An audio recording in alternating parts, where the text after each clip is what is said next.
Khanapur MLA Vedma Bojju Patel సంచలన వ్యాఖ్యలు చేశారు. పోడు రైతులు, యాదవులు గొర్రెలు, బర్రెలు మేపేందుకు కట్టెలకు అడవిలోకి వెళ్తే ఫారెస్ట్ వాళ్ళు ఇబ్బంది పెట్టొద్దన్నారు. వాళ్ళని ఇబ్బంది పెడితే ఆదిలాబాద్ జిల్లా సిరిచెల్మలో ములతానీలు తిరుగుబాటు చేస్తున్నట్టే ఇక్కడ బిడ్డలు సైతం తిరుగుబాటు చేస్తారని, దానికి తానే నాయకత్వం వహిస్తారంటూ హాట్ కామెంట్స్ చేశారు. మంచిర్యాల జిల్లా జన్నారం మండల కేంద్రంలో నిర్వహించిన రేషన్ కార్డ్స్ పంపిణీలో పాల్గొన్న ఎమ్మెల్యే ప్రజలను ఇబ్బందులు పెట్టే అధికారులు తన పరిధిలో అవసరం లేదన్నారు.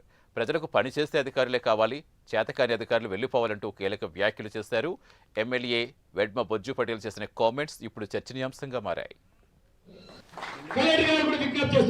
నా ప్రాంతంలో ఎవరైనా కోరుకున్న రైతులు కావచ్చు, ఈ ప్రాంతంలోనే యాదవ్ సోదరులు కావచ్చు, గొర్రెలు బార్లు మేపడానికి అడవికి వెళ్తే, లేకపోతే మేదరోళ్ళు అడవికి వెళ్తే, ఎవరైనా కట్టెల కోసం లోపలికి వెళ్తే అలాంటి వాళ్ళని పారిస్ వాళ్ళు ఇబ్బంది పెడితే, మొన్న చూసింది కదా ఎక్కడ సిరిచెల్మ ముల్తానే ఏం చేశారు, తిరుగుబాటు చేశారు.